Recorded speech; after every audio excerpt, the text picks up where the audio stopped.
Army knife. Smart boy. क्या claims के वक्त आपकी इंश्योरेंस कंपनी बहरी हो जाती है? हम सुनते हैं हैसल फ्री क्लेम्स सिर्फ इफ्को टोक्यो जनरल इंश्योरेंस से।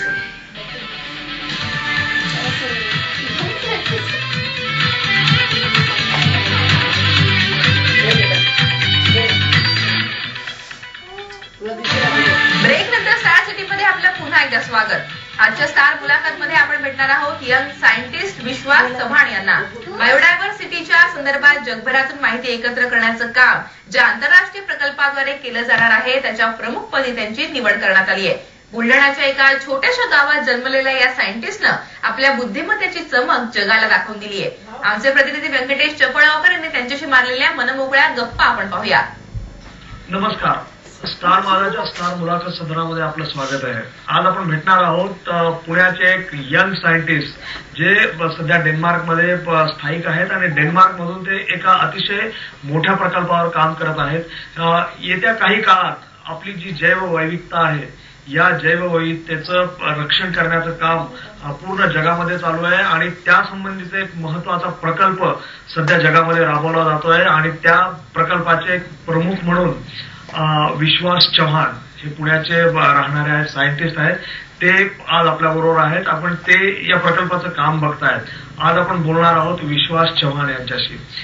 विश्वासजी, स्टार माझ्यामध्ये आपलं स्वागत आहे। सगळ्यात प्रथम हा जो जैवविविधता आहे, बायोडायव्हर्सिटी आपण म्हणतो, या प्रकल्पाचं जे काम चालू आहे हा विषय सर्वसामान्य माणसांना थोडा किचकट वाटणार आहे। तुम्ही पहिल्यांदा थोडक्यात आम्हाला याबद्दल सांगा की हे नेमकं काय प्रकरण आहे। मी कोपनहेगन मध्ये ग्लोबल बायोडायव्हर्सिटी इन्फॉर्मेशन फॅसिलिटी ही एक आंतरराष्ट्रीय संस्था आहे आणि त्या संस्थेमध्ये digitisation of primary biodiversity data याच्यावर काम करतो। तर बायोडायव्हर्सिटीवर किंवा जैविक विविधतेवर गेली कित्येक दशकं संशोधन चालू आहे आणि या संशोधनातून किंवा जे काही सर्व्हे झालेले आहेत त्याच्यातून बऱ्याच मोठ्या प्रमाणावर डेटा तयार झालेला आहे।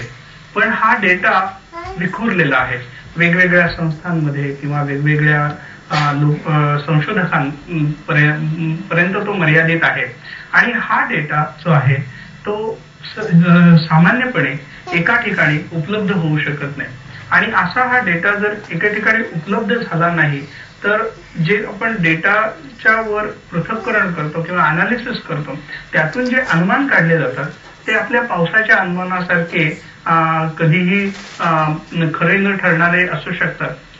म्हणून 2001 मध्ये वेगवेगळ्या देशांनी असं ठरवलं की एक आंतरराष्ट्रीय संस्थेची गरज आहे की जी संस्था बायोडायव्हर्सिटी डेटा हा जगभरामध्ये मोबिलाइज करेल आणि हा डेटा वेगवेगळ्या ठिकाणांवरून एका वेबसाईट मार्फत जनसामान्यांना उपलब्ध होऊ शकेल। तर जीबीएफचं जे उद्दिष्ट आहे ते उद्दिष्ट म्हणजे बायोडायव्हर्सिटीचा डेटा ओपनली आणि फ्रीली लोकांपर्यंत पोहोचवणं, ज्याद्वारे त्याचा उपयोग वेगवेगळ्या विकसनशील कामासाठी तसंच पर्यावरणाच्या संरक्षणासाठी करता येऊ शकेल, हे या संस्थेचं उद्दिष्ट आहे। विश्वासजी, जैविक विविधता किंवा बायोडायव्हर्सिटी, आता त्याचं प्रचलित नाव बायोडायव्हर्सिटी आहे, पण हा शब्दच मुळात थोडा आकलनाच्या पलीकडचा आहे। सोप्या शब्दात सांगायचं तर जे काही प्राणी, पक्षी, फुलं किंवा जो निसर्ग आहे हा सगळा या जैवविविधतेने नटलेला आहे। याचं रक्षण करण्यासाठी आपण किती सध्या सक्षम आहोत आणि म्हणजे याचा जो एक भविष्यातलं जे चित्र आहे ते काय?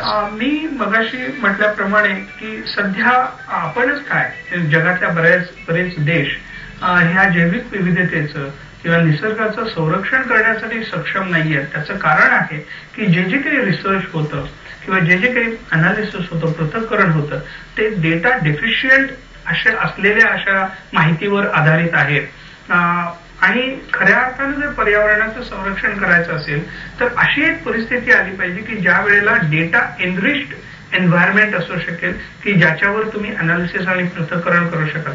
तर एक खऱ्या अर्थानं जर बघायचं गेलं तर आज कुठलीही मेगा बायोडायव्हर्सिटी कंट्री जी आहे, इंडिया ही यापैकी एक मेगा बायोडायव्हर्सिटी कंट्री आहे, त्या तर सक्षम नाहीच आहे। पण इव्हन विकसनशील देशांमध्ये जिथे या पर्यावरणाच्या अभ्यासासंबंधी खूप सारा पैसा ओतला गेलेला आहे, त्या देखील तसं पाहिलं तर या पर्यावरणाचं संरक्षण करायला सक्षम नाहीयेत. याचं मुख्य आणि महत्वाचं कारण म्हणजे हा जो डेटा आहे तो पाहिजे तेव्हा, पाहिजे त्या कारणासाठी, पाहिजे तेवढ्या प्रमाणात उपलब्ध होऊ शकत नाही. विश्वासजी, या बायोडायव्हर्सिटीच्या विषयाकडे आपण पुन्हा एकदा वळू, पण तत्पूर्वी मला सांगा की आज तुम्ही इतक्या मोठ्या पदावर काम करताय, सगळ्या जगाचं एक आकर्षण ठरणारं असं तुमचं काम सुरू होतंय आणि येत्या काही दिवसात ते आपल्याला बघायला मिळणार आहे. पण बुलढाण्यासारख्या छोट्या शहरातून तुमचा परिवार पुण्यात आला होता, घरी 18 विश्व दारिद्र्य होतं. असं असताना ही जी मजल मारली ती कशी काय शक्य झाली? याच्यामध्ये माझ्या आई वडिलांचं बऱ्याच मोठ्या प्रमाणात त्यांचे उपकार मानायला हवेत की 18 विश्व दारिद्र्यात ते वाढले, पण एक उत्कृष्ट अशी आकांक्षा आणि अपेक्षा त्यांनी त्यांच्या मुलांच्या मनामध्ये रुजवली. आणि मी घरात मोठा असल्यामुळे ऑब्व्हियसली माझ्याकडून त्यांच्या बऱ्याच प्रमाणात अपेक्षाही होत्या आणि त्या दृष्टीनं त्यांनी एक वेळ खायला कमी केलं, पण शिक्षणाला आम्हाला कधी काही कमी पडू दिलं नाही.